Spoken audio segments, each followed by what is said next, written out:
para começarmos com uma prece, uma oração, um canto de início de curso para todos nós. Venho para abrir as portas, felicidade me traz, o que há de tristeza nessa casa vai embora e não volte jamais.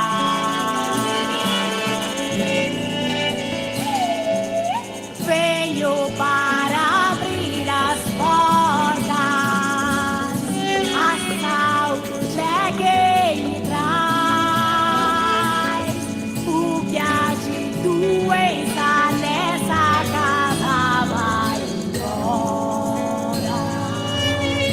e não volte jamais.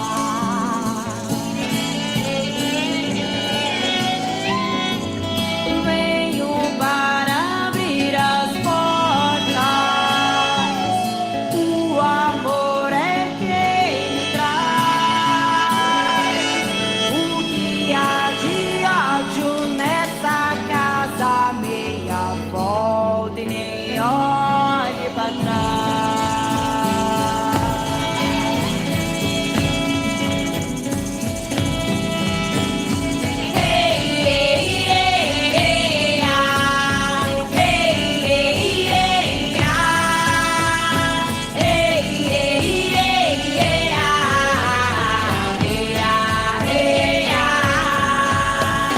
Venho para abrir as portas, Mãe Natureza me traz. Abençoe os filhos, Deus abençoai, Deus terra, fogo, aguiar.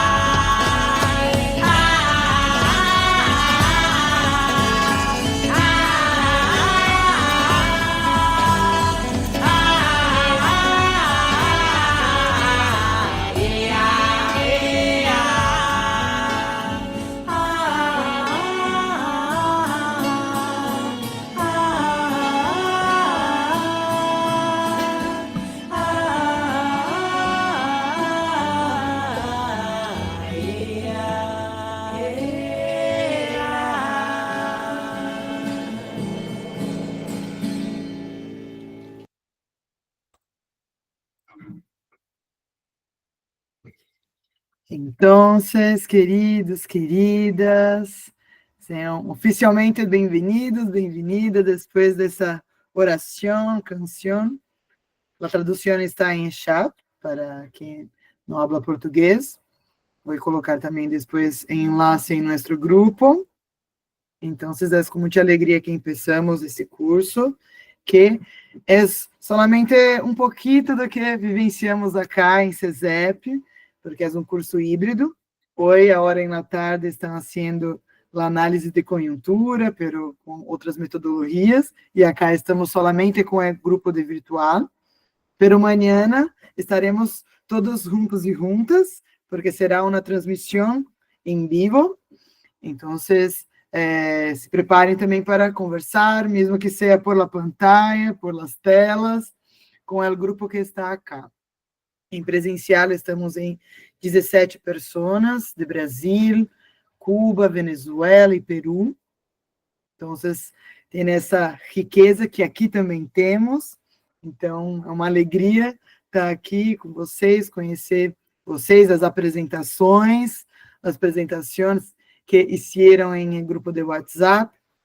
Acá a língua oficial é portunhol, então vamos tentando comunicar com nós outras, para que todos possamos, né, nos compreender e também profundizar esse tema que é muito importante para nossa região e toda a América Latina.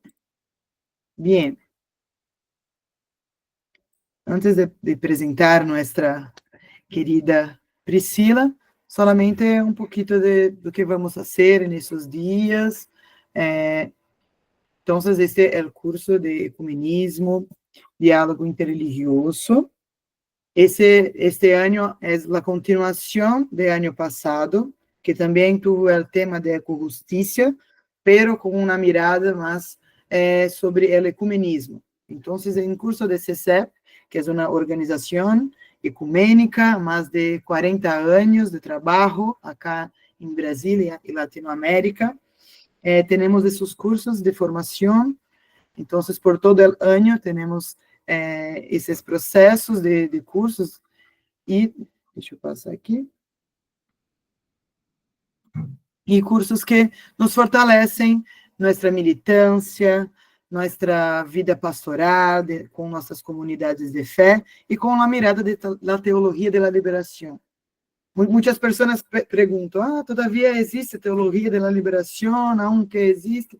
Claro que sim, estamos acá, claro que em las márgenes, porque todo isso faz parte desse projeto de poder, de dominação, de imperialismo, que nos coloca às margens, mas acá estamos com muitas resistências, e neste grupo tem várias também organizações que trabalham nesse setor, Movimento Laudato Si, Diaconia, Koinonia Presença Ecumênica, SESI.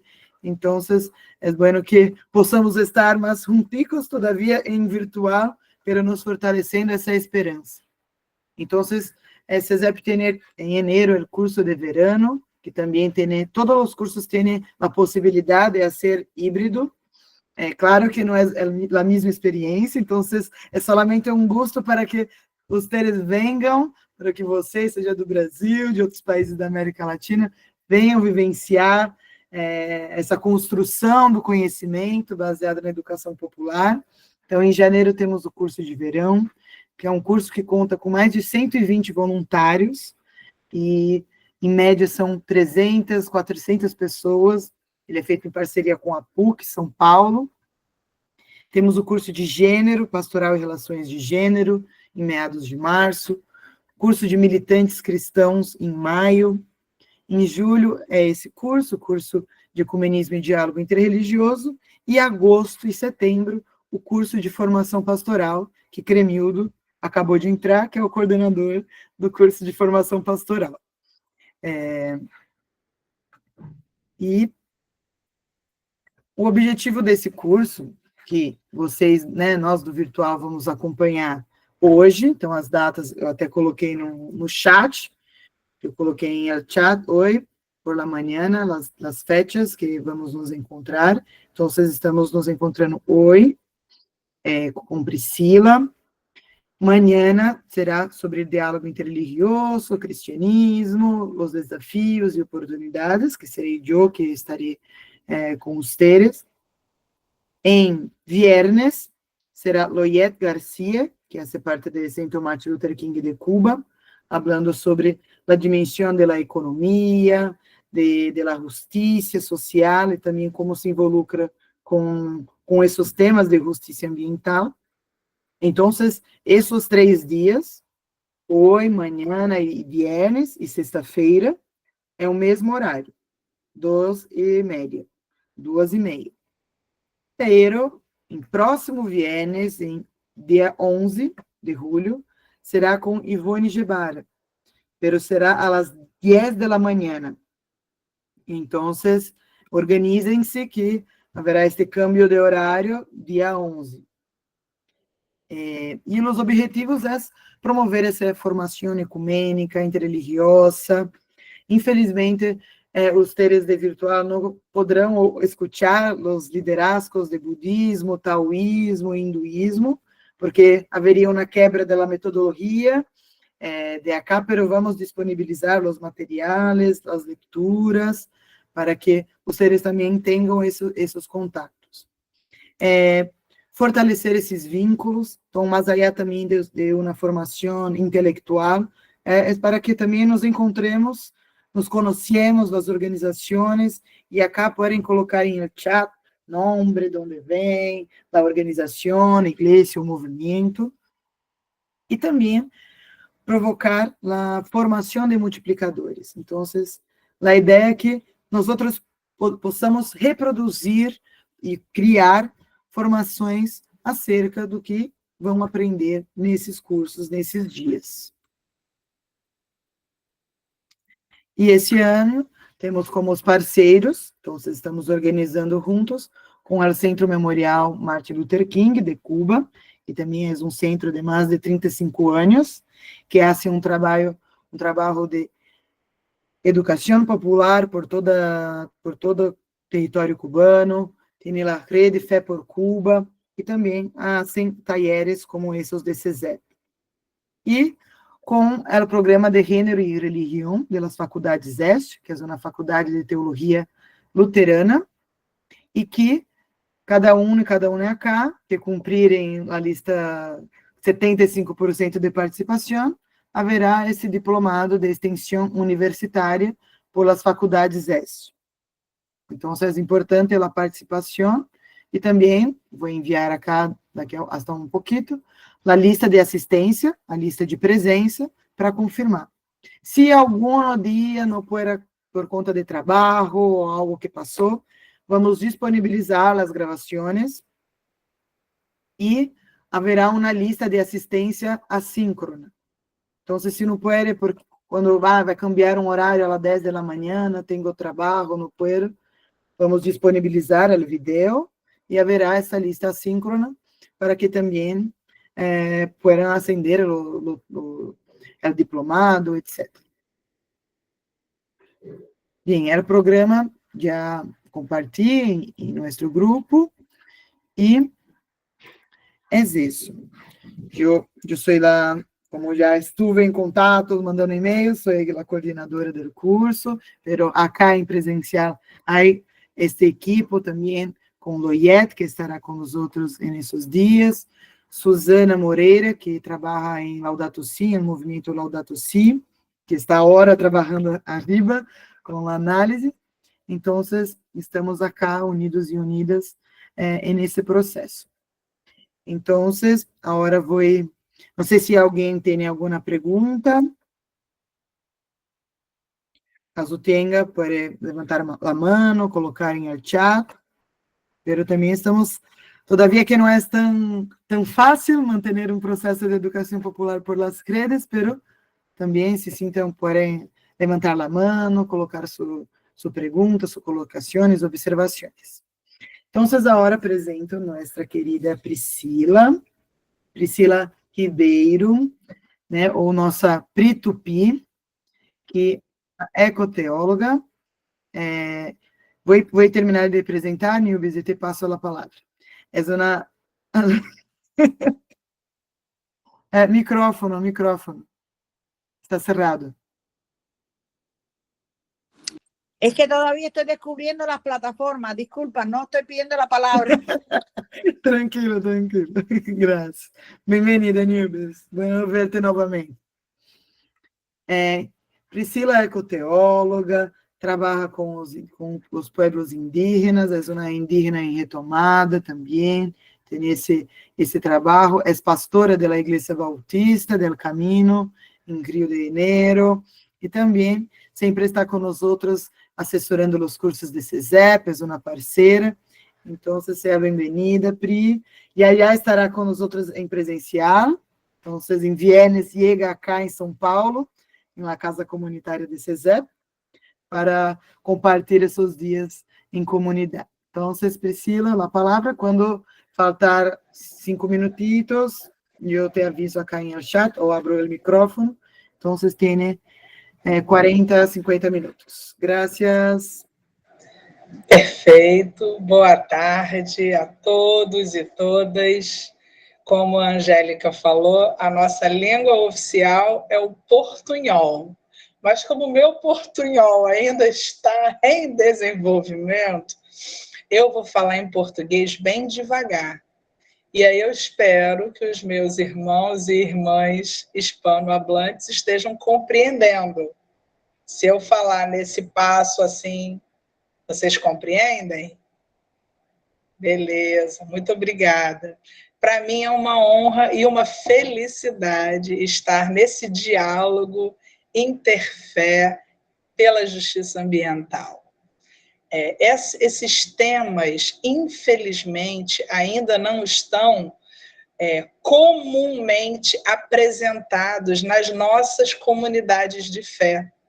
tanto protestantes quanto católicas, que são os ambientes onde eu circulo mais. Então, é nossa missão, de tudo que pudermos aprender desse curso, levar, digerir, saber comunicar de maneira acessível e levar para os ambientes aonde convivemos. Então, esse material que eu vou falar agora, ele vai ser disponibilizado para vocês, para que vocês possam ler, reler e que a gente possa, a partir das nossas vivências individuais e coletivas nas nossas comunidades de fé, iniciar organizações da sociedade civil com a intenção de lutar por essa causa que é mais do que justa. É a causa da vida, porque nós somos natureza. Nós somos parte dessa grande teia de vida da casa comum. E quando a Angélica me apresentou o tema, eu falei, nossa, que desafio fazer uma análise de conjuntura desde uma mirada mais ampla, não só Brasil, mas América Latina e Caribe. Então, eu tentei trazer para vocês um breve panorama da situação atual nessa Nuestra América. Então, eu pediria aqui, não sei se é a Angélica ou a Kathleen que vão projetar os slides. Os slides estão em espanhol e a minha fala será em português despacio. Depois, então, eu envio o texto para vocês já traduzido para o espanhol também. Bem, em primeiro lugar, falar sobre a temática da justiça ambiental na América Latina e no Caribe é tocar em temas incandescentes que fervem as mentes e os corações de ativistas, de cientistas, de governantes e da própria população desses territórios. Esse assunto é muito dinâmico e muito complexo. E ele é marcado por conflitos socioambientais, desigualdades estruturais e também a resistência das comunidades tradicionais, como os povos indígenas e outros. Isso tudo nos provoca a repensar não apenas o nosso próprio jeito, a nossa forma de habitar a Terra, os nossos padrões de consumo, o que nós entendemos por sustentabilidade como indivíduo, nessa grande casa comum que nos acolhe, que nos nutre, mas também o que nós temos feito como sociedade civil para mitigar, para diminuir os danos que já estão sendo sentidos ao redor do globo e que, minha gente, infelizmente, tendem a piorar com o passar do tempo. Então, para início de conversa, uma coisa que precisamos entender profundamente é que a estrutura socioeconômica capitalista, o capitalismo, ele é predatório em si. Eu vou repetir. O capitalismo é predatório, é como se fosse uma máquina de moer gente, território, subjetividade, bens da natureza. E essa estrutura também é ideológica, também tem desdobramentos relacionais, e como ela é um parasita no nosso planeta, ela se alimenta da nossa indiferença. Isso é algo muito importante, porque o nosso chamado hoje é a não perder a capacidade de imaginar, de pensar em outros cenários que possam ser construídos coletivamente. Então, vamos a esse panorama dos principais aspectos que nós precisamos considerar para compreender como está a situação atualmente na América Latina e Caribe. Pode passar para o próximo slide, por favor. Então, a gente vai ter, basicamente, 5 eixos, que cabem numa mão aqui para a gente lembrar mais facilmente, de análise, que estão aí projetados. Eu vou começar falando do primeiro. Então, os 5 eixos que nós temos são, em primeiro lugar, os conflitos e as injustiças socioambientais. Depois teremos as resistências, né, e os movimentos sociais. As leis, as questões legais e os avanços jurídicos. Os desafios que são persistentes. E, por fim, um exercício de futurologia, algumas perspectivas do futuro para a nossa análise. Então, em primeiro lugar, falando sobre conflitos socioambientais e injustiças, a gente pode mencionar a questão do extrativismo e dos megaprojetos. Todos nós sabemos que a América Latina e o Caribe são regiões do planeta que, historicamente, têm sofrido inúmeros saques, roubos dos seus bens naturais e usos indevidos. Por que eu estou usando a expressão bem natural e não recurso natural? As palavras são importantes. E não acho adequado usar a expressão recurso quando a gente está falando sobre a criação divina, sobre a nossa casa comum. Até porque os bens da casa comum são muito mais do que simples recursos que a gente pode usar de maneira inconsequente. Tudo que existe na criação tem uma função. Nessa grande teia da vida cósmica, do qual nós fazemos parte, nós precisamos entender que recurso, essa palavra, é algo que se pode gastar. Mas um bem é algo que a gente cuida, que a gente tem uma outra relação. Então, nesse nosso território ancestral, que é a Abya Yala, sabemos que muitos grandes projetos de mineração, de extração de petróleo, de agronegócio e até mesmo de infraestrutura, feitos em nome do progresso, né, como hidrelétricas, estradas, frequentemente esses grandes projetos têm violado os direitos territoriais e causam a degradação. Se a gente pensar no caso da mineração lá em Cerro de Pasco, no Peru, ou até mesmo a exploração de petróleo na margem equatorial, que está na bacia amazônica, e o plantio de soja no Cerrado, esse bioma tão importante do território brasileiro, tudo isso causa esgotamento do solo, dependência de fertilizantes e pesticidas e, consequentemente, a perda da biodiversidade. Por que para nós que somos seguidores de Jesus, aquele que ensinava a partir da natureza, por que para nós é importante lutar pela preservação da biodiversidade? Porque nós aprendemos com o Deus da vida que a diversidade é uma bênção. E por isso nós estamos incumbidos de lutar pela vida da diversidade. E isso se reflete na natureza. Quando a gente pensa também nessas questões dos conflitos socioambientais, vale a pena mencionar a desigualdade no acesso aos recursos. O que eu quero dizer com isso? Nós temos visto acontecer em todas as grandes cidades de cada um dos países da nossa América Latina o crescimento das necessidades das comunidades que estão às margens, as comunidades mais empobrecidas, que têm sofrido muito com a contaminação da água, do solo, do ar, enquanto uma outra camada da população, que está no topo da pirâmide econômica, tem se beneficiado da exploração. Isso, minha gente, em poucas palavras, é o que nós chamamos de racismo ambiental e também de racismo climático.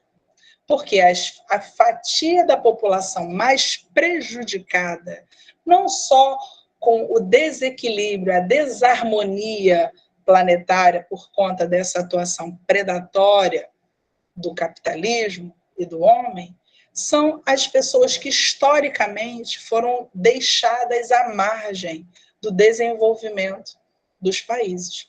E é muito interessante a gente pensar, um exemplo clássico da desigualdade, quando a gente pensa no Brasil, nós temos aqui uma empresa enorme chamada Vale do Rio Doce, que de maneira absolutamente irresponsável permitiu que houvesse um rompimento de uma barragem de rejeitos, ela é uma mineradora, né?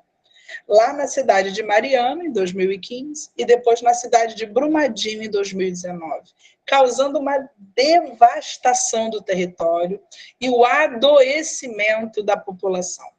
Então, se formos focar nos conflitos socioambientais, tudo que está ligado ao extrativismo, essas grandes obras de infraestrutura, o real impacto no ambiente e nas vidas das pessoas, infelizmente, não é um assunto tratado nos ambientes religiosos. E precisa ser.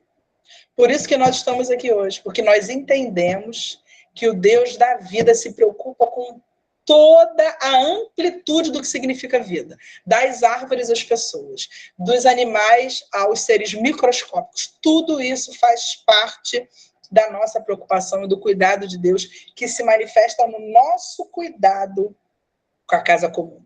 Então, para a gente detalhar alguns dos principais conflitos e também das injustiças que ocorrem aqui, a gente pode falar sobre a mineração e a extração de bens da natureza. A gente tem esse problema aqui no Brasil, na Amazônia, onde a gente sabe que existe o garimpo ilegal de ouro nas terras indígenas, causando a contaminação dos rios com mercúrio, e isso contamina a plantação, contamina a água que muitas populações indígenas bebem, como os Yanomami, os Munduruku, e não termina aí.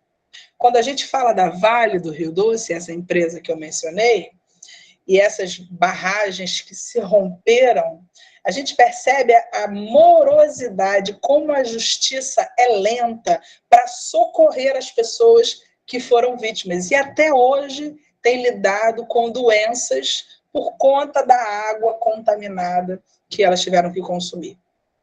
Levando o nosso olhar para o nosso país vizinho, para o Peru, a gente tem o projeto Minas Conga, que é lá em Anacocha, onde os camponeses dessa região de Cajamarca, eles continuam na resistência a essa mineração do ouro, porque ela ameaça também a pureza das fontes de água, contamina a água se torna imprópria para consumo, para plantio, e pense no desdobramento dessa tragédia. Mas não só isso, lá em Arequipa, em Tia Maria, existem muitos outros protestos contra a mineração que impede que a agricultura familiar exista, porque o cobre contamina a terra e as águas. Na Colômbia também temos esse problema, em Cerrejón, La Guajira. Nesta região, a mineração de carvão a céu aberto tem causado não só a migração forçada das pessoas que moravam ali, cujo ar se tornou irrespirável, mas também diversos problemas de saúde na população indígena Huaynu. No Chile, vemos que a mineração de lítio, lá no Salar de Atacama, tem provocado muitos conflitos pelo uso excessivo de água, o que tem tornado regiões inteiras áridas, a desertificação. Então, isso é um panorama só desse aspecto da mineração e a extração de bens da natureza. Pode passar para o próximo slide, por favor? Que o próximo slide é o ponto 1 que eu estou mencionando. Se a gente for falar sobre as questões ligadas ao petróleo e ao gás, é isso, esse slide aí. No Equador, a gente tem problemas relacionados à exploração do petróleo na Amazônia. A gente tem o caso de Chevron, Texaco, Texaco, que também se tornou muito conhecido por conta da contaminação dos rios. No México, a gente tem o caso Tren Maya, que é um mega projeto turístico que vai ameaçar ecossistemas inteiros com a instalação de hotéis, de construção de vias. Na Venezuela, a gente tem o problema do arco mineiro de Orinoco, onde tem também a mesma questão da mineração ilegal de ouro em terras indígenas. Então, essa questão da exploração mal planejada do petróleo e gás não atinge só o Brasil. Estou falando do Equador, estou falando do México, estou falando da Venezuela. Se formos estender para as questões ligadas ao agronegócio, as grandes fazendas e o desmatamento, também é de partir o coração. No Brasil, a gente sabe que a expansão do plantio de soja e da pecuária tem exterminado de maneira dramática 2 biomas muito importantes para o equilíbrio da vegetação e da vida brasileira, que é o bioma do Cerrado e é o bioma da Amazônia.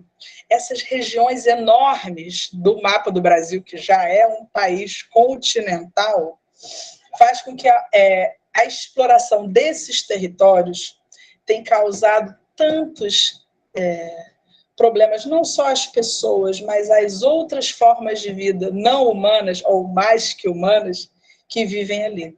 Então, até mesmo a existência de grileiros. O que são os grileiros? São pessoas que não têm a posse legítima da terra e falsificam documentações para ocupar e explorar mesmo assim. Infelizmente, historicamente, isso acontece não só no Brasil. Se toda a nossa região é terra indígena, como que essas pessoas passaram a ser os donos, né? O que houve? Quantos conflitos ocorreram para que hoje os indígenas ocupassem a menor parte da terra e essas pessoas ocupassem e degradassem esse ambiente? A gente tem um conflito muito sério na Bahia, na região de Matopiba, onde a violência contra os camponeses e os indígenas, por conta da expansão agrícola, também tem chegado a níveis altíssimos.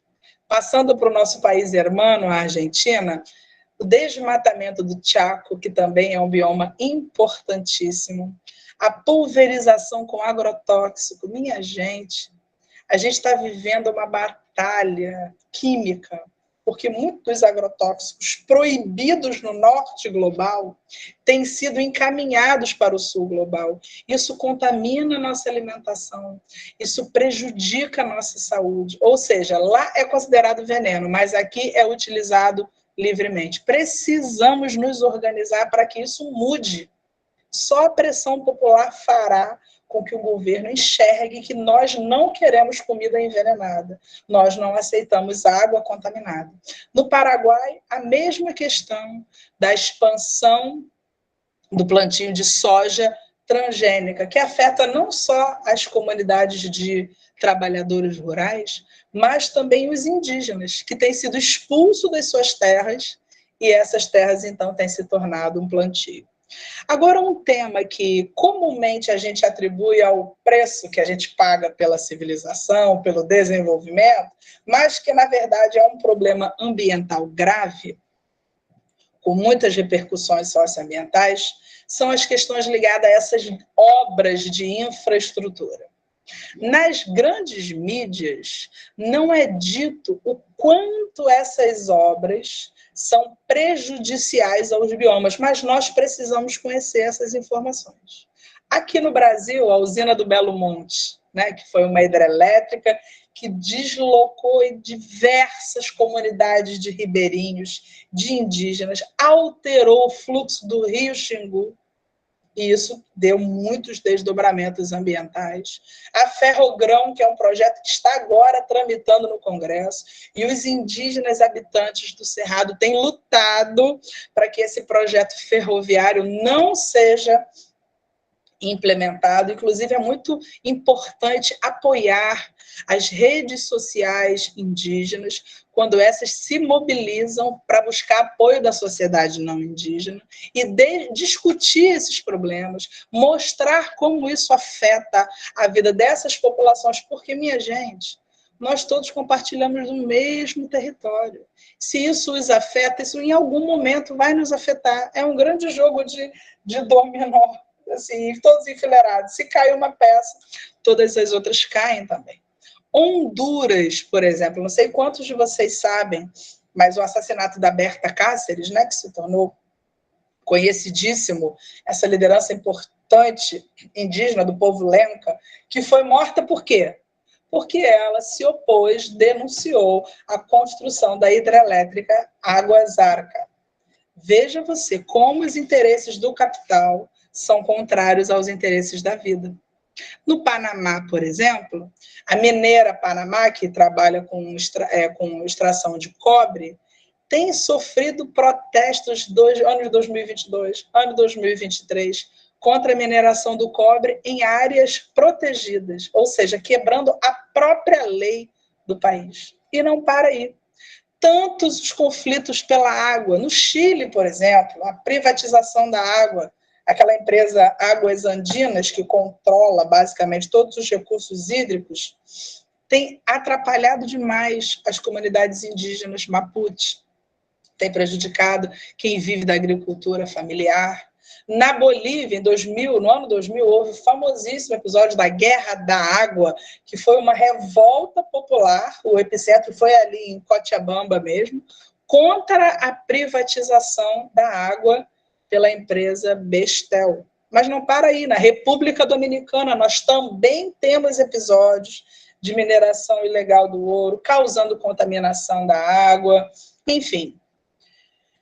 Esse panorama assustador de crimes ambientais e devastação não está restrito ao território brasileiro, infelizmente. Toda a América Latina e Caribe tem sofrido com essa questão da necessidade de justiça ambiental, que acaba desembocando na necessidade de justiça climática. Mas a gente não pode deixar de falar que quem tem se levantado tem sofrido. A criminalização e os episódios de violência contra os militantes, contra os defensores dos biomas, é algo que a gente não pode fechar os olhos. A gente tem que ecoar essas notícias. Na América Central, por exemplo, em Honduras, na Guatemala, em El Salvador, a taxa de assassinato de ambientalistas, segundo a Global Witness, eles apontam que essa é uma região mais perigosa do mundo para você ser um ativista ambiental. Na Colômbia, por exemplo, muitos casos de líderes assassinados por se oporem a esses megaprojetos neoliberais. E não só por isso, por denunciarem o narcotráfico nas áreas rurais. O que a gente tem feito? Será que nós vemos essas notícias? E se não vemos essas notícias, por que não vemos? Entende como há uma necessidade da gente ativamente se engajar, se envolver para compreender o que está acontecendo? Se nós passivamente ficarmos recebendo o que a mídia hegemônica nos traz, dificilmente teremos o entendimento da amplitude dos conflitos e das necessidades climáticas e ambientais. Por isso que encontros assim são importantes, para abrir os nossos olhos para o que nós não estamos vendo na grande mídia hegemônica. No Brasil, por exemplo, as questões referentes ao marco temporal, as invasões de terras indígenas. Um dos casos que se tornou, infelizmente, conhecido, com uma repercussão mundial, foi o assassinato do Dom Phillips, né, que era o cidadão inglês, e do Bruno. 2 antropólogos indigenistas que estavam exatamente investigando crimes ambientais. Então, se a gente fosse fazer uma lista das principais injustiças, próximo slide, por favor. A gente poderia colocar aí facilmente. Está chegando aí, o próximo, obrigado. As questões ligadas ao racismo ambiental, não sei quantos de vocês conhecem esse termo, mas isso significa que comunidades consideradas minoritárias em termos de representatividade política, né? Porque, no caso, no Brasil, mais de 50% da população é negra, mas em termos de representação política é pequena. Os povos originários também têm poucas representatividades políticas. Então, as comunidades negra, indígena e mais empobrecidas são as mais afetadas por catástrofes climáticas. E também, por outro lado, são as que menos recebem recursos do governo como reparação histórica. Ou seja, após serem atingidos por uma catástrofe natural, climática, para resolver os seus problemas decorrentes dessa questão, são os que menos recebem ajuda, perpetuando um ciclo de pobreza, de abandono e de descaso. Outra coisa importante que a gente precisa pensar é a falta de consulta prévia aos povos originários. Gente, isso é ignorar a Convenção 169, que é ligada à ONU, que fala sobre a Organização Internacional do Trabalho, que fala sobre o consentimento indígena que precisa ser dado para qualquer tipo de atuação em território originário. Essa Convenção 169, nesse aspecto, ela é absolutamente ignorada. Ou seja, os donos originais da terra sequer são ouvidos quando algo será explorado ou alguma obra será feita naquele território. E isso aponta para uma impunidade corporativa. Essas grandes empresas atuam sem responsabilização. Pelo contrário, o governo ainda ajuda, dando isenção fiscal, ou seja, não paga imposto. Eles têm prioridade na compra dos territórios. Às vezes a terra está um tempão na justiça para ser demarcada para uma comunidade indígena e eles acabam perdendo direito porque a preferência vai para os grandes empresários. E os povos originários que ali habitavam não recebem nenhuma contrapartida. Veja o quão é injusta essa estrutura. E a militarização dos territórios, ou seja, a violência que o governo emprega para quem luta por essas causas. É interessante observar aqui no Brasil o ATL, Acampamento Terra Livre, que acontece todo ano, onde grandes comunidades indígenas vão para Brasília para protestar pelos seus direitos. É assustador ver a desigualdade, a desproporção da forma como o Estado os recebe violentamente, muitas vezes, e aqueles indígenas ali com seus maracás em punhos, com seu canto, sendo recebidos com bomba de gás, com tiro de bala de borracha. Minha gente, é muito desproporcional. Nós não podemos fechar os olhos. Esse modelo econômico extrativista que trata a natureza como um recurso, como diz o indígena Ailton Krenak, como se fosse um grande almoxarifado que você pode tirar tudo o que precisa sem se preocupar, esse modelo precisa acabar. E para que algo aconteça, somente isso aqui, eu acredito nisso que a gente está fazendo hoje. Só a conscientização, a sensibilização e a organização popular a partir dos dados que nós estamos vendo. Esses movimentos de resistência, indígenas, camponeses, têm enfrentado retaliações. Então, nós precisamos fortalecer as pessoas que já estão na linha de frente, as pessoas que já estão atuando. Como é possível fortalecer? Nem tudo tem a ver com dinheiro. Muitas vezes o fato de você dar visibilidade a essas questões nas suas redes sociais já começa a plantar aquela sementinha da consciência ambiental em outras pessoas. O fato de você ter pequenas atitudes nas suas comunidades de fé, trabalhando na formação desse pensamento crítico, em ações práticas, uma horta comunitária que seja, o apoio às famílias camponesas, há tanto que a gente pode pensar em fazer para transformar esse cenário. O que não pode é nós fecharmos os nossos olhos, porque nós estamos vivendo momentos críticos da nossa sociedade. Então, falando das resistências e dos movimentos sociais que estão envolvidos nessa causa. Próximo slide, por favor. a gente precisa se inspirar nas boas práticas de quem já está na luta.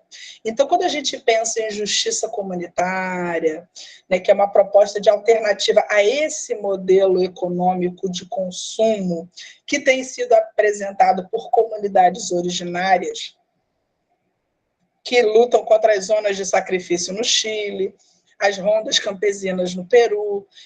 Abro um parêntese agora para falar sobre essa expressão que eu acabei de usar, que é zona de sacrifício. Quantos aqui, pode escrever lá no chat, só para eu dar uma olhadinha aqui, quantos de vocês já ouviram essa expressão, zona de sacrifício? Escreve lá no chat, se sim ou se não, só para eu ter uma noção. Então, enquanto vocês escrevem aí, eu vou seguir falando. O que é esse termo? A Kézia disse que não, lá. Ana Belém, sim. Alessandra também. Eduarda, não. Damiana, não. Então, o que significa zona de sacrifício? No campo de estudo da justiça ambiental, quando a gente fala sobre zonas de sacrifício, são áreas geográficas permanentemente impactadas por danos ambientais e falta de investimento econômico. Ou seja, são regiões do globo onde você pode deixar matar as pessoas, os biomas, que não vai acontecer nada, para que haja o lucro de uma outra região.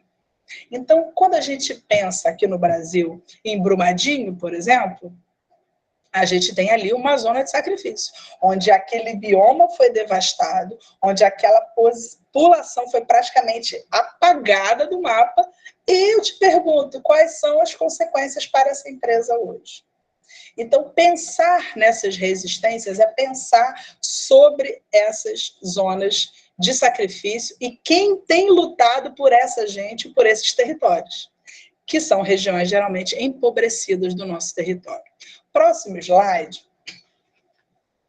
Aí eu dei uma lista ali de alguns movimentos. Nesse material que eu preparei, e eu vou disponibilizar para vocês, vocês vão poder ler com mais calma. Eu fiz uma lista enorme de movimentos indígenas de defesa do território, de movimentos camponeses que lutam pela soberania alimentar, e aí tive que falar do nosso querido MST, dos movimentos contra a mineração e extração de recursos, das lutas urbanas por justiça ambiental.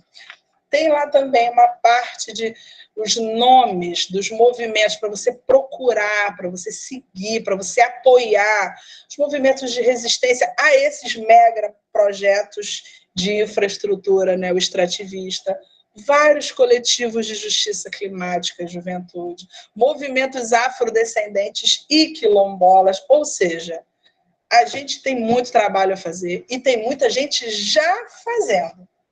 A gente precisa conhecer quem já está atuando e apoiar da maneira que for possível. Mas não para aí. No nosso próximo slide, e caminhando já aqui mais rapidinho para o fim, alguns marcos legais e avanços jurídicos precisam ser conhecidos por nós. Quantos de vocês sabem que em alguns países, como o Equador e a Colômbia, houve o reconhecimento dos direitos da natureza? Ou seja, a natureza se tornou um indivíduo com representação legal. Um advogado tem um rio para defender ele, por exemplo, e tantos outros biomas. Então, nós temos que estar atentos a essas transformações legais também, que acontecem em vários países da América Latina e também os acordos de cooperação internacionais. Então, eu fiz uma lista aqui das constituições que têm direitos ambientais, da natureza, as leis inovadoras, como, por exemplo, a Lei da Mãe Terra, que foi votada e aprovada na Bolívia em 2010, que cria um sistema de proteção integral à natureza.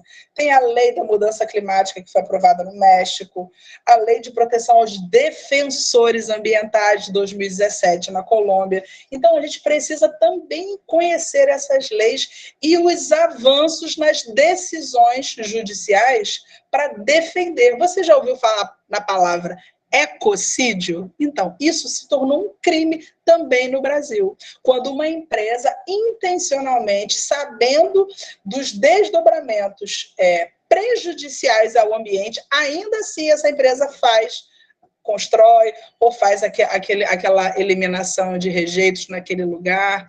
Então, isso é algo que a gente precisa saber, porque para a gente lutar pela justiça climática, a gente tem muitos desafios, mas a gente também já tem muito amparo legal e precisa ter cada vez mais. Caminhando para o próximo slide, Pri, a letra... Oi, amor, fala. 5 minutos, tá? Beleza. Aí, essa parte jurídica que eu acabei de mencionar, pode ir para a letra D, por favor, para o próximo slide, querida. Nossos principais desafios. Vamos lá, próximo slidezinho. Olha aí, a questão do desmatamento e da perda da biodiversidade.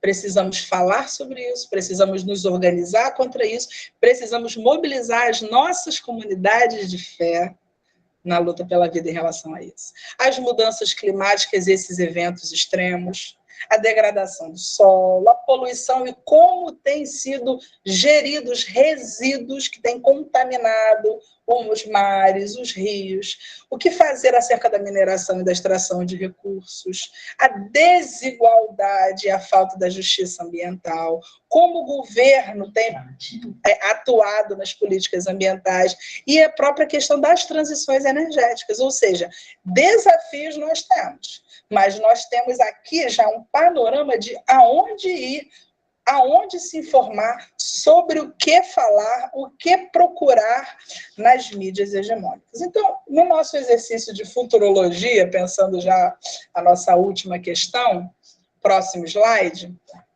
quando a gente pensa no que nos espera, a gente pode pensar no que nós podemos fazer e sobre o que temos que lutar. Próximo slide, por favor. A gente pode sonhar com esses avanços nas legislações e dos direitos ambientais. Nós temos que lutar por isso, temos que fazer lobby, temos que falar sobre isso, escrever sobre isso, sensibilizar pessoas sobre isso. A gente tem que lutar contra essas questões dos conflitos socioambientais que causam a morte de tantos ativistas. E aí a gente tem que se organizar por uma transição energética, mas se organizar mesmo. Qual é o seu grupo? Onde você está inserido? O que pode ser feito acerca disso? Porque alguns problemas já estão batendo na nossa porta. A questão da crise climática, as ondas de calor que temos vivido. Esses cenários políticos, o que nos espera para os próximos governos? Será que temos visto mobilização social acontecendo para isso? Então, minha gente, aqui na última parte da minha fala, a gente precisa lutar por um financiamento climático justo. Vamos nos informar sobre as promessas que têm sido feitas, os acordos, o Acordo de Paris, a COP30 que vai ser no Brasil, o que está sendo discutido, como que a gente pode, de alguma maneira, reverberar, ecoar essas decisões. Modelos econômicos mais justos, que não sejam extrativistas, porque esse modelo ele está fadado ao fracasso. E a inclusão social, que todas as vozes sejam ouvidas, especialmente dos povos originários. Eu quero encerrar lendo um parágrafo aqui. Nossa região do globo tem a chance de se tornar um laboratório de justiça climática. Porém, sem ações urgentes, os custos humanos e ecológicos serão catastróficos. Essa janela de oportunidade está se fechando. Essa década de 2020 será decisiva. Para isso, é necessário, minha gente, que gastemos tempo refletindo e nos organizando para que seja entendido de uma vez por todas que esse momento, esse modelo econômico que estamos vivendo, fracassou. Precisamos de outro. Mesmo que a gente não queira, você e eu estamos envolvidos numa luta entre modelos de desenvolvimento predatório e a resistência de quem defende seus territórios e um modo de vida sustentável. Embora haja avanços legais, mobilização social, a violência, a impunidade, a crise climática ainda são grandes obstáculos. A solidariedade internacional e essa pressão por políticas públicas são essenciais para mudar esse cenário. Por isso que nós estamos aqui. para compreender o panorama, entender o que depende de nós e, assim, organizarmos a esperança. Conto com vocês. Obrigada.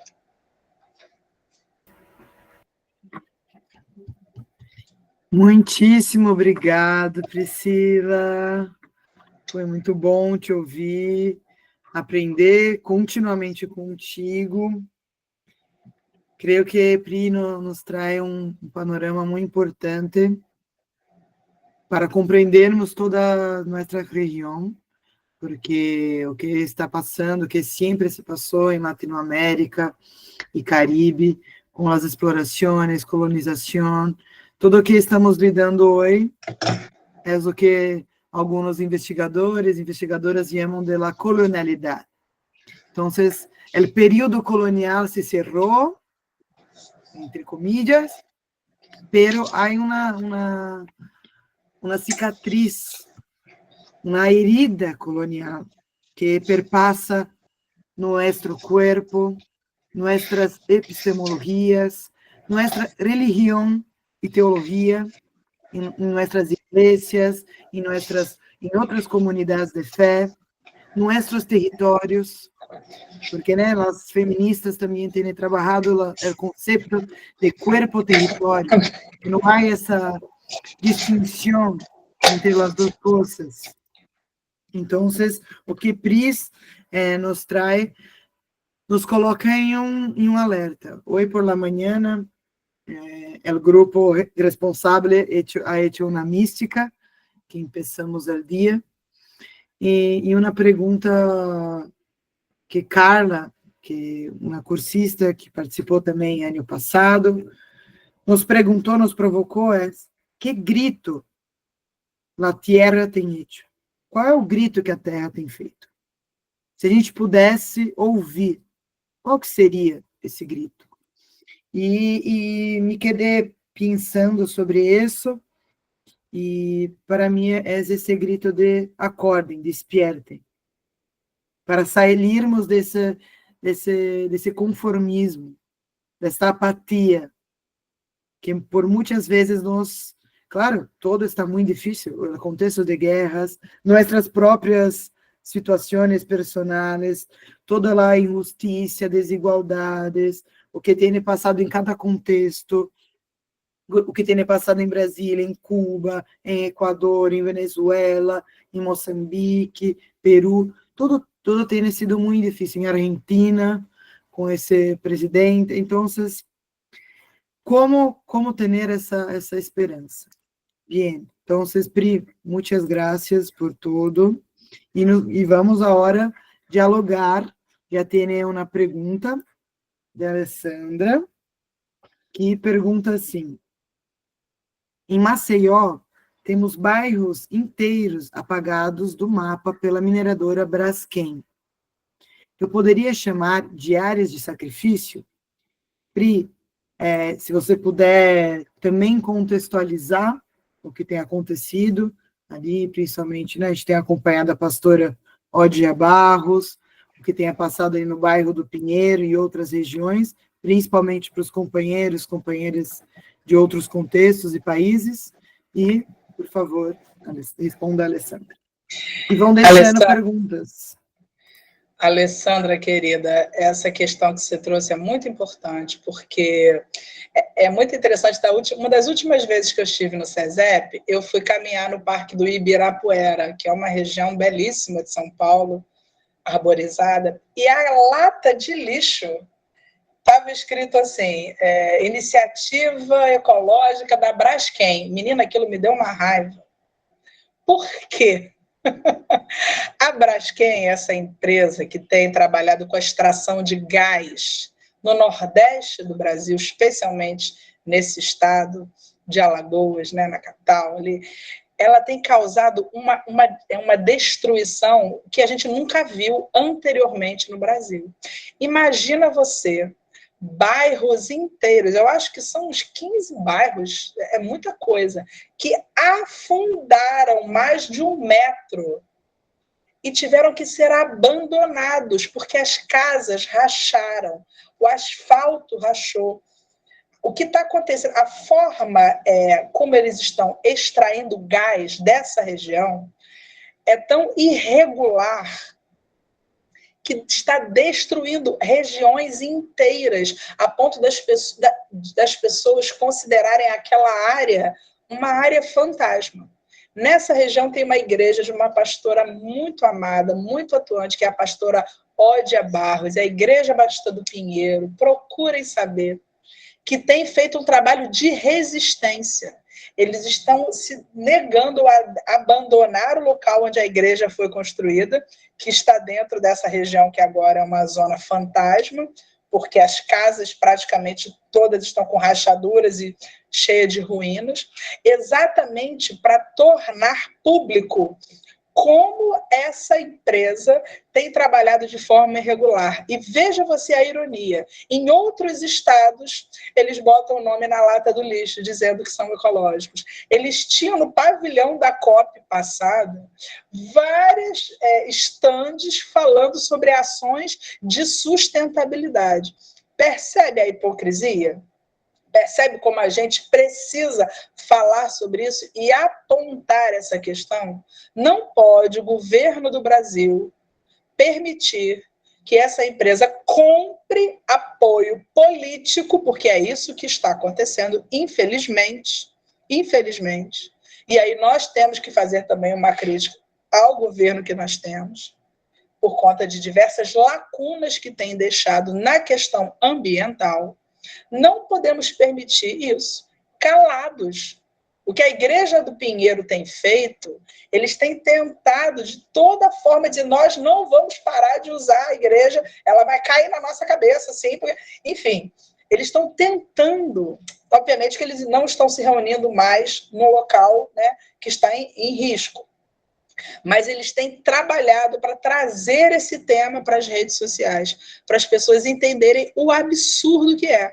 Como é que você pode ter bairros inteiros abandonados porque simplesmente a terra cedeu mais de 1 metro? Se você procurar na internet, você vai ver imagens e é absolutamente assustador o que tem acontecido ali. Então, eu creio sim que essa região a gente pode classificar como uma zona de sacrifício. Muito embora não tenham havido mortes humanas, porque as pessoas foram evacuando as suas casas, né, à medida que a coisa foi piorando, aquela região virou uma região fantasma. Então, a Angélica colocou algumas fotos. Olha como é que as casas ficaram. Olha isso. Tem algumas fotos que mostram o afundamento. Olha aí. As casas todas foram... A rua foi afundando, o chão foi afundando. E é uma coisa... Isso é um pedaço, mas tem áreas inteiras que caem assim, ó, dessa maneira como nós estamos vendo aí. Então, minha gente, como permitir que isso aconteça e não falar nada? Não se pode. Não se pode viver assim. Como diz o Loié, isso não pode ser assim, minha amor. Não pode ser assim. Então, nós precisamos dar visibilidade, falar sobre isso. Que as nossas igrejas, os nossos ambientes de fé, sejam esse lugar onde a gente puxa esse assunto. Porque se ninguém nunca começar a falar sobre isso, como que nós vamos educar as pessoas na temática ambiental? Então, eu creio muito que a igreja, as nossas comunidades de fé, ou os outros ambientes onde nós transitamos, são ambientes pedagógicos. E a gente tem a oportunidade de falar sobre isso, de começar a cultivar um senso crítico, para que as pessoas olhem e não naturalizem os absurdos desse maltrato à casa comum. Espero que eu tenha respondido. Obrigada, Pri. Gente, podem levantando as mãos ou colocando as perguntas no chat. Ficaremos aqui até às 4h, né? Vamos organizar assim para os encontros terem 1h30, porque sabemos que também cansa as telas e vocês e todos nós temos, né, várias tarefas durante o dia. Pri, eu tenho várias perguntas, mas vou focar em uma. Novamente agradecer. Muitas pessoas pensam, né, ou reproduzem que a preocupação com esses temas de justiça ambiental, ecojustiça, é algo de burguês, de pessoas ricas, que não é um problema meu. Como que a gente supera esse tipo de pensamento que é introjetado também de uma maneira estratégica para que a população, a classe trabalhadora perceba que os mais afetados a injustiça e a emergência climática são as populações mais vulnerabilizadas, as populações mais pobres, que você já trouxe, a dimensão do racismo ambiental, a dimensão das comunidades indígenas, quilombolas aqui no Brasil, que são super afetadas, as enchentes nas periferias, como superar esse pensamento e também a dimensão de individualizar uma luta que é coletiva.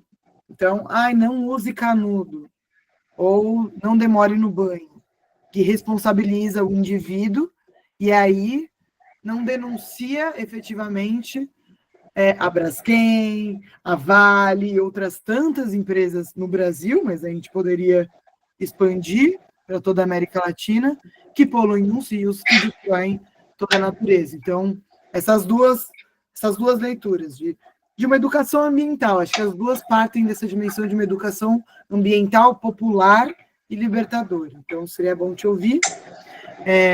E acho que a Ana Belém pode fazer a próxima pergunta, a gente faz essas duas perguntas, ou quem mais quiser aqui perguntar. Então, Ana Belém.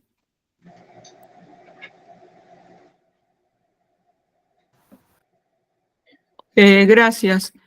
Primero pido permiso para mandar un abrazo a Pablo de Ecuador, de Sucumbíos. Hola, Pablo. Y ahí lo veo también a Edgar. Una alegría que estemos aquí. Abrazo, compañeros. Yo quedé muy abrumada, Priscila. Hasta hoy te quería mucho, pero me parece que a partir de hoy quedé abrumada, desolada. ¿Por qué? Pues nosotros venimos de una gran trayectoria de formación en la defensa y la promoción de los derechos humanos, con todo lo que es el proceso de las etapas y todo lo demás, sobre todo la sociedad argentina, y en los ambientes donde, los pequeños territorios, en los ambientes donde nos movemos, la verdad que es, David contra Goliat es un poroto, como decimos en Argentina, es una risa, ¿no? la lucha. Entonces, por un lado, la convicción de sembrar, ¿no? Como vos decías, en mirar nuestras comunidades como lugares pedagógicos, ¿no? Decididamente y con convicción. Y por otro lado, bueno, por ahí no sé si la pregunta o comentario, porque hoy cuando empezaste a hablar dijiste no perder la capacidad de imaginar. ¿Cuáles serían algunas de esas pistas o estrategias para no perder la capacidad de imaginar? En los niveles de gobierno que vamos teniendo desde el municipio aquí hasta, ni hablemos del ejecutivo que tenemos, no quiero hablar de eso, realmente es muy agotador, es muy desolador, y como decía también Angélica, una pregunta, pareciera que estos temas los pone la clase media, diríamos en Argentina, la burguesía, ¿no? Y cómo llegar a los sectores más populares que, sin lugar a dudas, son los que más sufren, somos los que más sufrimos todo este embate. Pero por ahí a lo mejor, para orientar, ¿qué pistas nos podés proponer vos para no perder y sostener y recrear esta capacidad de imaginar? Porque el panorama es muy, muy desolador. Creo que ni nosotros mismos ni nosotras mismas damos abasto para no sale consumir, pero bueno, para estar al día de toda esa información, ¿no? Eso nomás. Pero igual te voy a seguir queriendo. Bem, Ana e Angélica, como teóloga, eu não posso deixar de mencionar um aspecto que eu acho que o cristianismo tem deixado passar entre os dedos, que é a gente pensar na encarnação. Quando a gente pensa na doutrina da encarnação, nós fomos historicamente treinados, teologicamente, a pensar no Deus que se fez homem, mas enfatizando muito mais o aspecto divino. Só que a doutrina da encarnação, ela pode ressignificar a nossa prática ecológica. Por que eu digo isso? Porque um Deus que se fez gente afirma que o corpo importa. Para que esse corpo viva, esse corpo precisa de comida. Aí você tem uma brecha para falar de soberania alimentar. Aí você tem uma brecha para falar sobre o uso de agrotóxico. Aí você tem uma brecha para falar sobre o direito à água. Aí você tem uma brecha para falar sobre sexualidade. Aí você tem uma brecha para falar sobre o tempo de descanso. Porque gente precisa dormir. Gente precisa se descansar. Gente precisa viver a sua libido. Gente precisa se alimentar. Ter casa, ter hospital, ter escola. Então, pensar no Deus que se fez gente faz a gente ter um gancho maravilhoso para tratar dessas questões. Porque o corpo importa. Muito embora, historicamente, ele tenha sido demonizado, colocado à margem, desqualificado, entendido como fonte de tentação e tantas outras coisas, nós precisamos resgatar essa visão cristológica, porque o Deus que se fez carne faz com que a gente pense no que a carne significa. E aí não tem como a gente viver um evangelho desconectado, por exemplo, do surto de ecoansiedade. Você já ouviu falar nessa palavra, ecoansiedade? São pessoas que já sofreram perdas de seus lares, de seus familiares, por conta de catástrofes climáticas, e que agora, ao menor sinal de tempestade ou de desabamento, tem crise de ansiedade. Você já ouviu falar em pobreza energética? Procure saber. O que significa isso? Uma pesquisadora inglesa que percebeu que o custo de vida está tão alto que os idosos têm que optar na Inglaterra entre pagar o aluguel ou pagar a conta de luz para que tenha aquecedor. Então as pessoas estão morrendo de frio. Trazendo isso para o sul global, tem casas que a pessoa não tem dinheiro para ter um ventilador. Ela mora num lugar insalubre que não tem circulação de ar. Tem como a gente imaginar Jesus vivendo isso? A partir da lógica de que Deus se fez homem, um corpo, um ser humano, não tem que passar por isso. Por isso, a gente volta aí para a questão da imaginação, que é uma imaginação teológica profunda, porque faz com que a gente pense também em como as comunidades originárias vivem. E aí eu quero trazer para vocês isso. Por que vocês acham que o colonialismo, como a Angélica falou no começo da fala dela, quando eu terminei a minha fala e ela começou a condução, por que o colonialismo bateu com tanta força nos modelos tribais originários? Porque eles mostram que outras realidades são possíveis. Muitos povos viveram milênios sem o capitalismo. Muitos povos viveram sem a lógica do acúmulo. Muitos povos viveram e vivem a partir da lógica da empatia, da reciprocidade, da partilha. Ou seja, nós precisamos resgatar. E isso, Ana, faz com que a gente possa novamente sonhar, imaginar coletivamente. Às vezes, o indivíduo, sozinho, se desespera, porque não vê perspectiva. Mas quando a gente junta a Ana com a Késia, com a Angélica, com a Alessandra, com a Marbelle, aí a gente já... Muitas cabeças pensam melhor do que uma. Por isso a força da comunidade, por isso a importância da comunidade, para a gente pensar nessa cristologia que se enraiza, ou seja, que faz com que a gente pense no que um corpo precisa. E aí a gente lute com a comunidade do Deus da vida, para que as pessoas vivam com dignidade. E viver com dignidade não significa acúmulo, não significa ter mais do que você precisa, não significa consumir loucamente, nada disso. Então, é possível, a partir desse parâmetro, repensar muitas coisas e sonhar para trás, porque os indígenas falam isso e é muito bonito, porque o futuro não existe. O que a gente tem é o passado. A gente pode olhar para o passado e aí, a gente vai ter um caminho mais seguro. Então, ver como as comunidades originárias lidam com os seus resíduos, ver como as comunidades originárias lidam com a ideia de consumo, se é que tem, quando tem, como é que se dá o escambo. São tantas coisas para a gente pensar, e a gente pensando junto faz muito melhor. Por isso que esse curso é fundamental, porque ele planta as sementinhas, na cabeça e no coração, e aí a gente vai fermentando nas nossas comunidades o que dá para fazer como resistência e subversão a esse modelo que é um modelo de morte. A gente carrega o modelo da vida, então a gente precisa lembrar disso o tempo todo.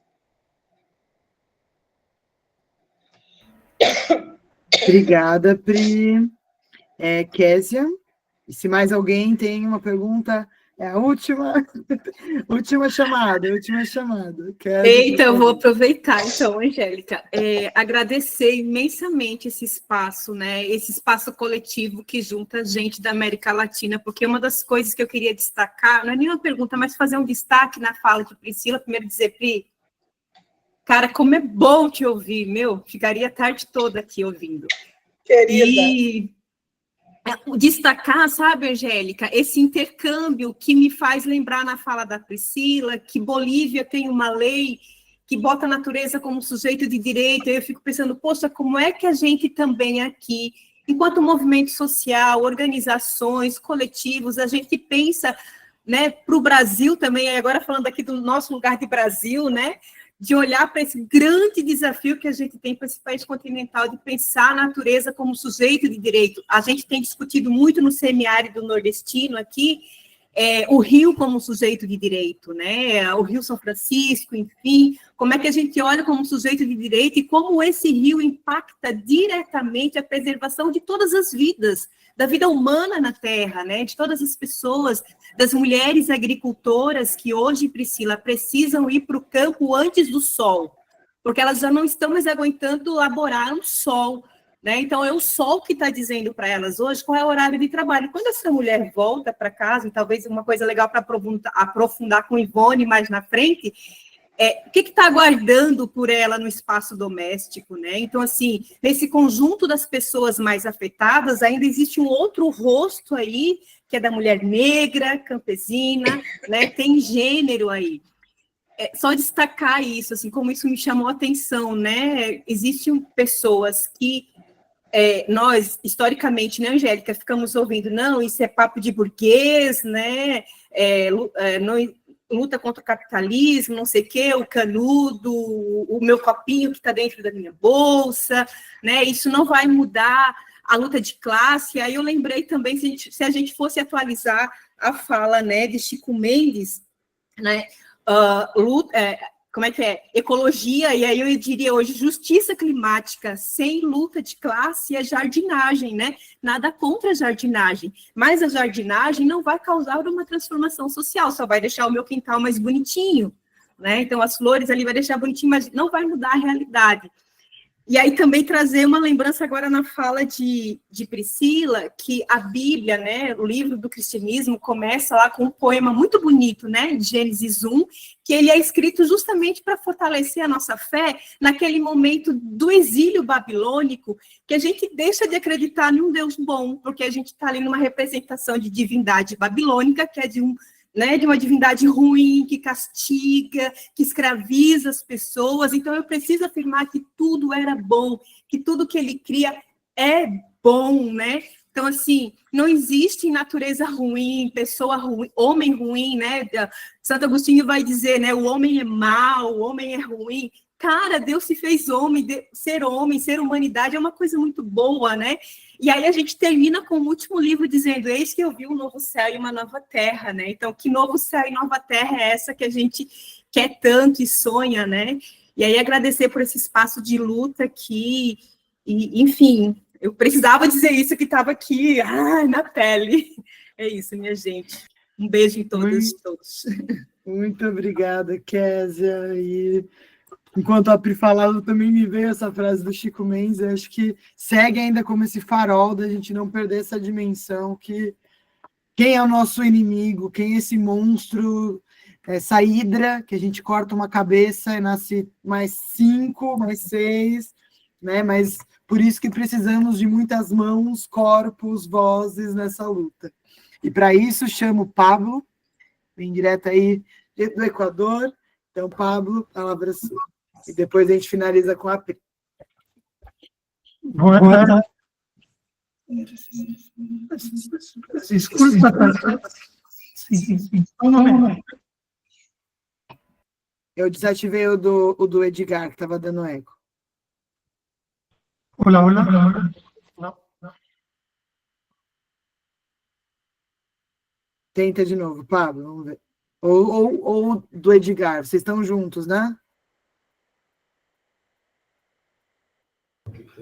Olá. Pede para o Edgar, se puedes bajar el sonido de la computadora ou de la tele.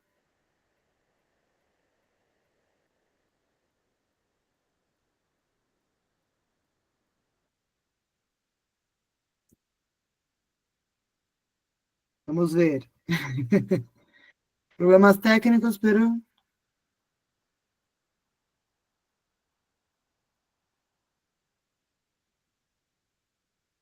está cerrado el micrófono. Hola. Pablo, ¿tiene alguna... Ustedes están en la misma sala, no es posible que alguno de... O Edgar se puede sacar de la... fechar y solo se queda en una tela. Ah, sí, eso quería decir.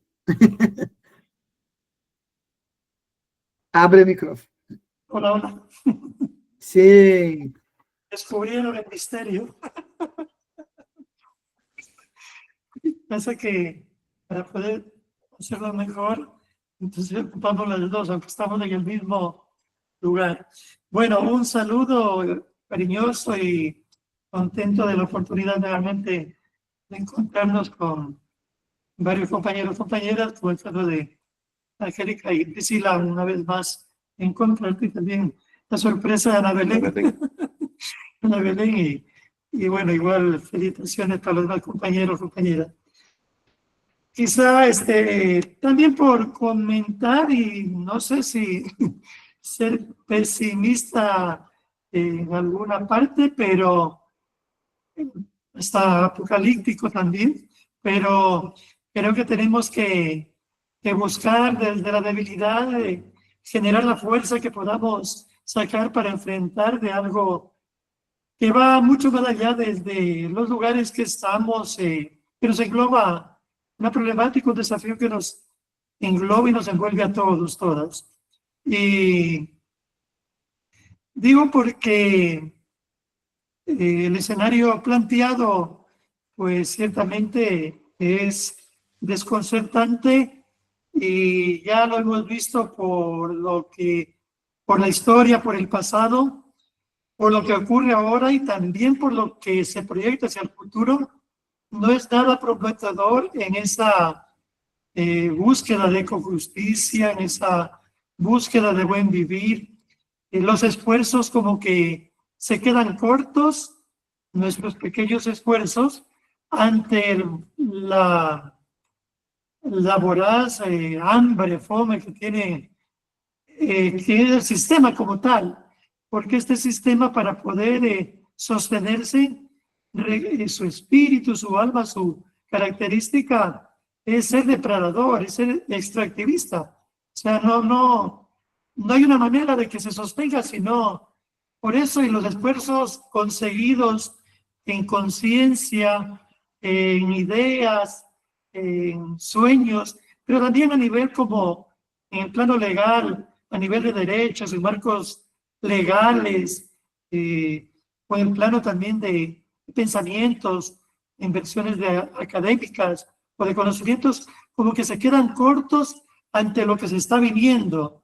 Digo también esto porque no será diferente de lo que se vive en cada uno de esos países, toda esta derechización que vive la región de nuestro continente, y es un fenómeno mundial, la derechización.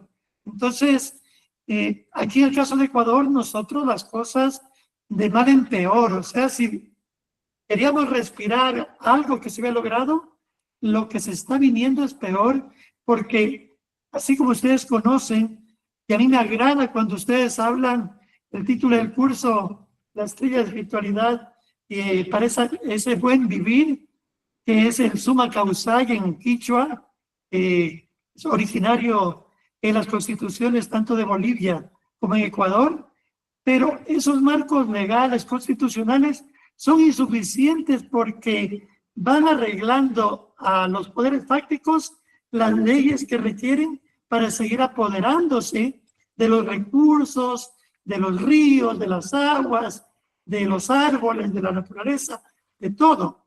Entonces, tiene su sutileza, y mucho peor cuando va de la mano del plano político y tenemos a nuestro pueblo pobre, derechizado, porque han interiorizado las ambiciones de esos poderosos en ellos y nos tienen peleándonos entre pobres, porque mucha gente nuestra del pueblo está dependiendo de los intereses de los poderosos. Entonces yo creo que si bien hay una preocupación como este curso y todo lo que podamos desde la iglesia también hacer, desde las iglesias, desde las religiones y todas las vertientes filosóficas, espiritualidades y las que fueran, en favor de esto, me parece que hasta la teología la pueden manipular de la creación y de encarnación de todo a favor de lo que se está imponiendo, lo que está en el poder. Creo que nuestros esfuerzos deben seguir en ese carácter, quizá como Priscila mismo que lo sostenía, en ese sentido colectivo, comunitario. No nos vamos a sobrevivir a este azote luchando individualmente o desde nuestros grupos, porque es mayor el esfuerzo de articulación y colectivamente que debemos de hacer, no solo las cuestiones de iglesia y de religión, sino con colectivos sociales, políticos y de toda vertiente que haya en favor de enfrentar esta gran amenaza. Eso por comentar, y aunque ya lo dijo algo Priscila, pero si la receta no la tienes, pero de pronto podemos seguir buscando como algo como para animarnos y esperanzar. Eso. Muchas gracias, Pablo.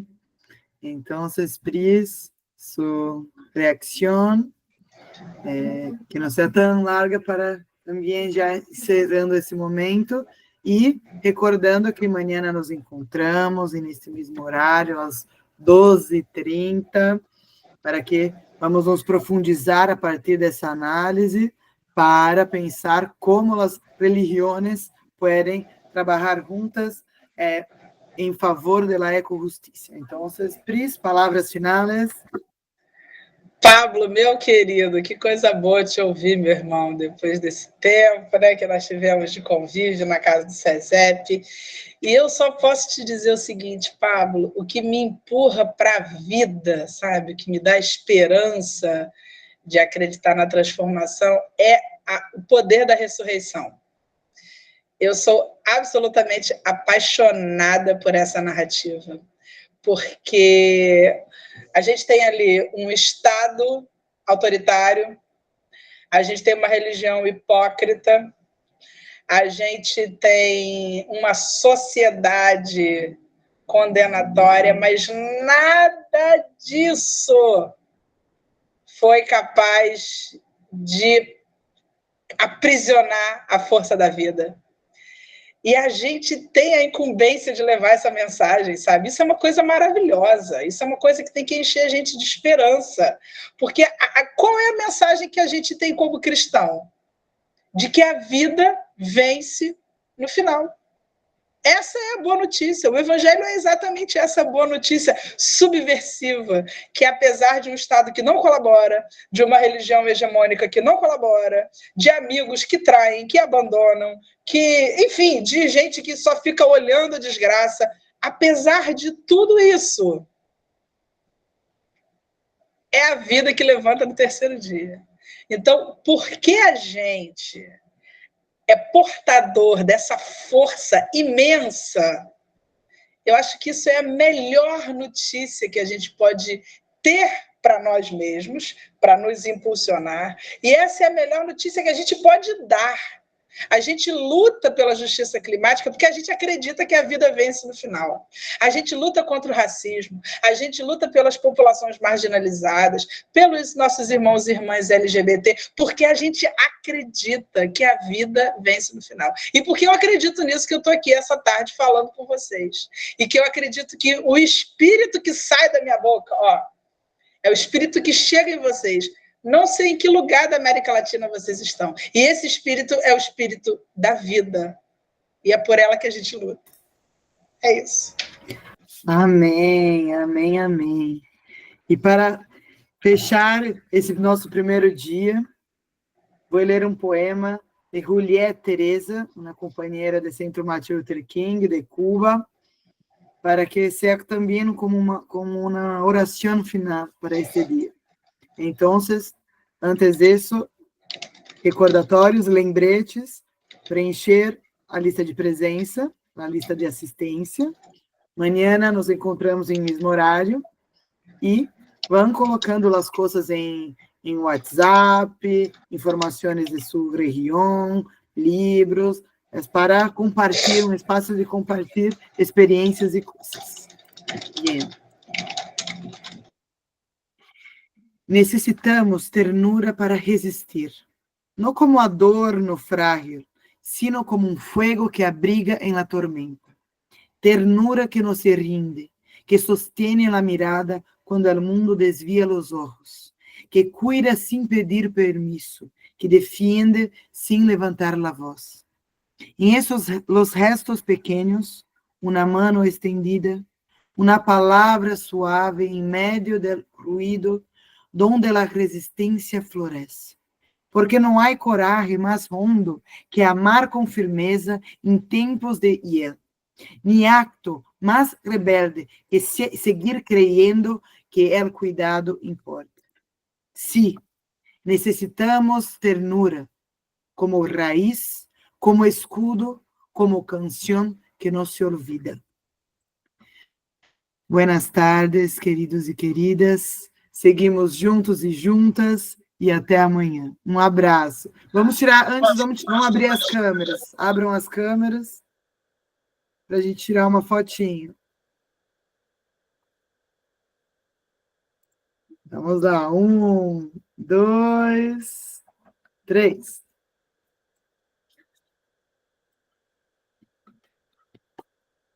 Cuidem-se. Beijos. Valeu, Pri. Saudades. Logo, logo eu chego aí. Venha. Beijo para todas, e todos e todes.